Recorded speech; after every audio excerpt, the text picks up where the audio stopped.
আপনি নিশ্চয়ই সিংহ রাশির জাতক বা জাতিকা, তাই এই ভিডিওটিতে ক্লিক করেছেন আর জানতে চাইছেন আগামী বছর 2025 কেমন যেতে চলেছে। হ্যাঁ বন্ধুরা, আমি তারই একটা আগাম ইঙ্গিত বা পূর্বাভাস এই ভিডিওর মাধ্যমে দিতে চলেছি, যাতে আপনারা সহজেই বুঝে উঠতে পারেন আপনাদের স্বাস্থ্য, শিক্ষা, দাম্পত্য জীবন, প্রেম জীবন, অর্থনৈতিক স্থিতি কেমন যেতে পারে। তারই একটা আগাম ইঙ্গিত এই ভিডিওর মাধ্যমে আপনারা জানতে চলেছেন। তবে শুরুতে একটি কথা বলে দিই, আমি যে বার্ষিক রাশিফল আপনাদের সামনে প্রেজেন্ট করছি সেটি সম্পূর্ণরূপে সার্বিক, অর্থাৎ এটি চন্দ্র রাশি ধরে গণনা করা হয়। এই ভিডিওতে মূল আমি 4টি প্ল্যানেটের উপরেই কিন্তু কথা বলবো। সেই 4টি প্ল্যানেট হচ্ছে শনি, বৃহস্পতি, রাহু ও কেতু। এই গ্রহগুলি কিন্তু ট্রানজিট করছে এই 2025-এ। তার একটা ইম্প্যাক্ট আপনাদের জীবনে পড়তে চলেছে। কি কি হতে পারে আপনাদের জীবনে, কোন জায়গাগুলো থেকে সাবধানে থাকতে হবে, কোন জায়গাগুলো ভালো হবে, সবটাই আমি তুলে ধরার চেষ্টা করব এবং গ্রহের গোচর ধরে বলবো। তাই ভিডিওটি কমপ্লিটলি দেখুন এবং আমি আপনাদের কাছে অনুরোধ রাখবো, যারা চ্যানেলে নতুন রয়েছেন তারা অবশ্যই চ্যানেলটিকে সাবস্ক্রাইব করে পাশে থাকুন এবং পাশের বেল আইকনটিকে অবশ্যই প্রেস করে রাখুন। আর যদি ভিডিওটি ভালো লাগে অবশ্যই লাইক করতে ভুলবেন না, আর আপনাদের কোনো মূল্যবান বক্তব্য থাকলে কমেন্টস বক্সে কমেন্টস করতেও ভুলবেন না। আসুন জেনে নেওয়া যাক সিংহ রাশির 2025 কেমন যেতে চলেছে।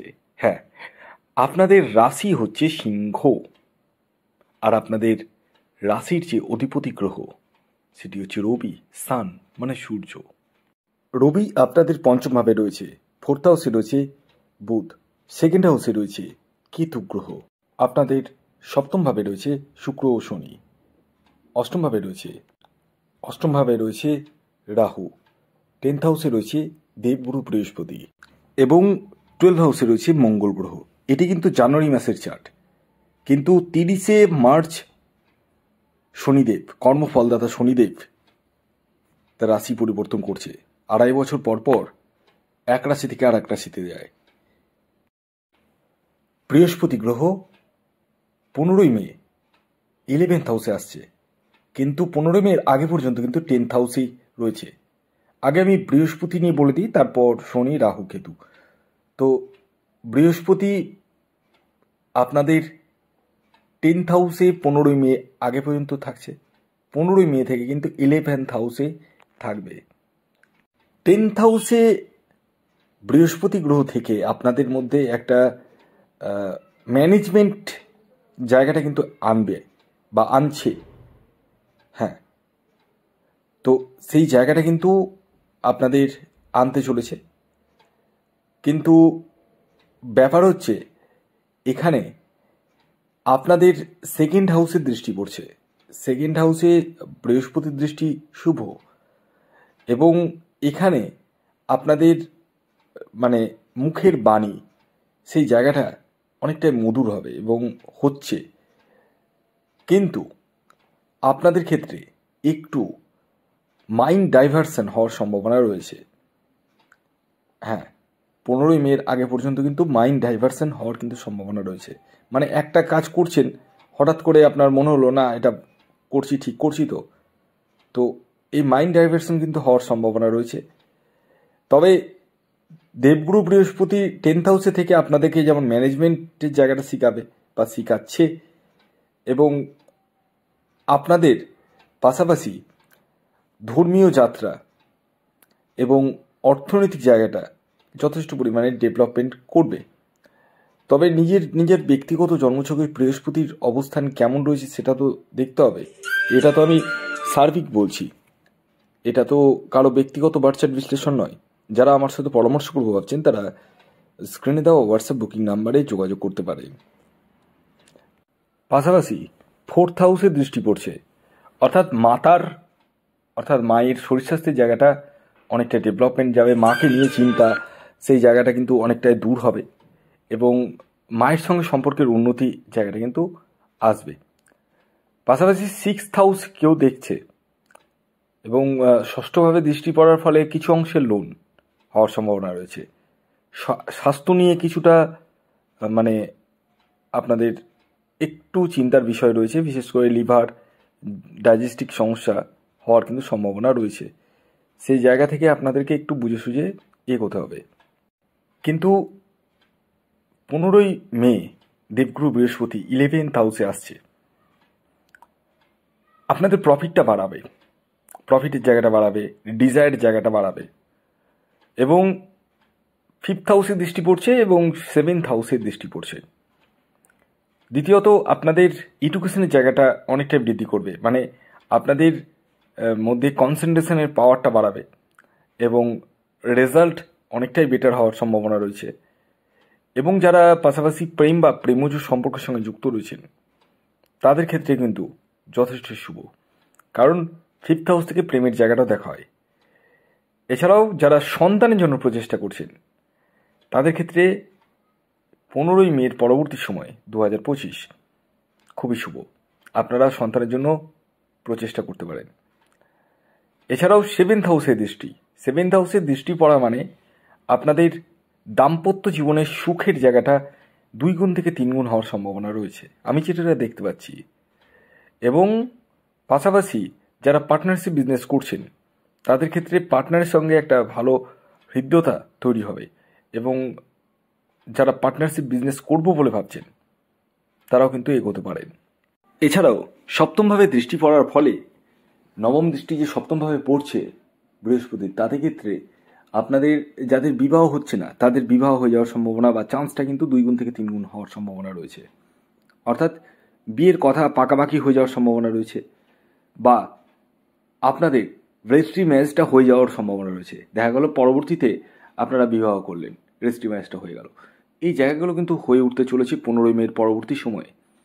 পাশাপাশি 3rd হাউসেও দৃষ্টি পড়ছে, বৃহস্পতির শুভ দৃষ্টি 3rd হাউসে পড়ছে, তাতে ক্ষেত্রে কিন্তু আপনাদের শর্ট ট্রাভেলস হওয়ার সম্ভাবনা রয়েছে। অনলাইন কোনো কিছু পারচেসের জায়গাটা কিন্তু দেখতে পাওয়া যাচ্ছে, বা অনলাইন কোনো প্রোডাক্ট আপনি সেল করতে পারেন, আপনার নিজের বিজনেসকে অনলাইনে নিয়ে যেতে পারেন।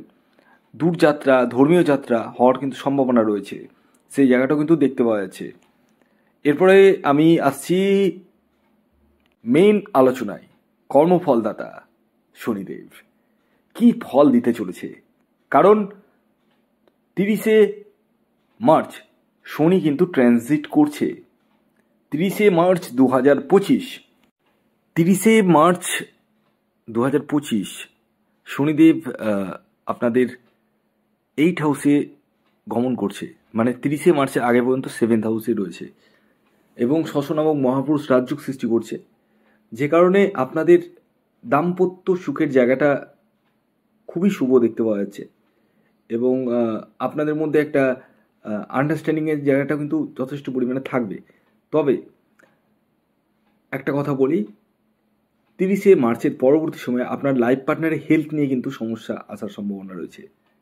হ্যাঁ, লাইফ পার্টনারের সঙ্গে মতের অমিল সেরকম না হলেও হেলথ ইস্যু কিন্তু আসার সম্ভাবনা রয়েছে, কারণ 8th হাউসে চলে যাচ্ছে শনিদেব।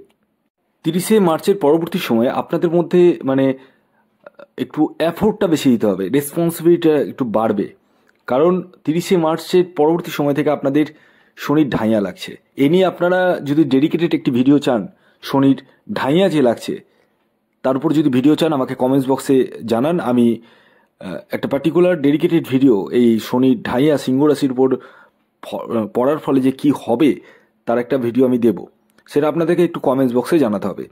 তো এই যে ঢাইয়া লাগছে তাতে ক্ষেত্রে কিন্তু আপনাদের টানা 2.5 বছর, 2.5 বছর ধরে আপনাদের প্রথমত এফোর্টটা বেশি দিতে হবে, যে কোনো কিছুতে এফোর্ট বেশি দিতে হবে, রেসপন্সিবিলিটিটা একটু বেড়ে যাবে, এবং একটু ভাগ দৌড় করতে হবে, মানে বসে থেকে না, দৌড়াঝাঁপা কিন্তু বেশি পরিমাণে করাবে, শনিদেব কিন্তু করায় এগুলো, সেই জায়গাটা কিন্তু বাড়াবে। এছাড়াও শনির দৃষ্টি 2nd হাউসে পড়ছে, তাতে ক্ষেত্রে কিন্তু আপনাদের নিজের মুখের বাণী বা ভাষার উপর কিন্তু যথেষ্ট সংযম রাখতে হবে, না হলে কিন্তু অহেতুক শত্রুতা, অহেতুক মতবিরোধ আপনার কারণে, আপনার কথার কারণে হওয়ার সম্ভাবনা রয়েছে, এবং আপনার পরিবারে কোনো মিসআন্ডারস্ট্যান্ডিং হওয়ার কিন্তু সম্ভাবনা হয়ে উঠতে চলেছে এই 30শে মার্চের পরবর্তী সময়ে। একটু কেয়ারফুল থাকবেন। রাশির রাহু গ্রহ, রাহু কিন্তু 7th হাউসে যাবে। এবং এই যে রাহু একটা ম্যালিফিক প্ল্যানেট, মানে মাইন্ডলেস প্ল্যানেট। শনি, বৃহস্পতি, রাহু, তিনটা গ্রহের মধ্যে পার্থক্য আছে কিন্তু। তো রাহু যখনই 7th হাউসে যাবে তখন আপনাদের দাম্পত্য জীবনের মধ্যে একটু খটমট লাগবে, মানে ওর কথা সহ্য হবে না, ওর কথা সহ্য হবে না, সেই জায়গাটা কিন্তু আসবে। এবং আরেকটি কথা বলে দিই, কেতু থাকবে 1st হাউসে, মানে আপনি যেটা নিজে ভাববেন, মানে আমি এটা করব, মানে এটা করব, ডিপ নলেজ আসবে। এবং রাহু যে 7th হাউসে থাকবে তাতে ক্ষেত্রে কিন্তু আপনাদের আরেকটি জিনিস হবে, ডেলি ইনকাম, ফাটকা ইনকাম, হঠাৎ করে আকস্মিক অর্থপ্রাপ্তি হওয়ার সম্ভাবনা থাকবে। পাশাপাশি কেতু গ্রহ আপনাদের ক্ষেত্রে কিন্তু 1st হাউসে বসে আপনাদের মধ্যে একটু অ্যাগ্রেসিভনেস কিন্তু তৈরি করবে, মানে আপনি যেটা মনে করবেন ওটাই ঠিক, কারো কথা শোনার কোনো প্রয়োজন নেই। এবং আপনার মধ্যে একটু রহস্য টাইপের তৈরি হয়। রহস্য মানে আপনি দেখাবেন একরকম কিন্তু করবেন আর একটা, সেই জায়গাটা কিন্তু এনে দেবে আপনার কেতু গ্রহ। তো ওভারঅল এই 2025 ক্ষেত্রে কিন্তু সিংহ রাশির ঢাইয়া পড়ছে, তা নিয়ে ডেডিকেটেড আমি একটি ভিডিও বানাবো। তো ওভারঅল কিন্তু ভালো খারাপ সব মিশিয়ে থাকছে, বাকিটা আপনার নিজস্ব ব্যক্তিগত চার্ট বলবে। ধন্যবাদ।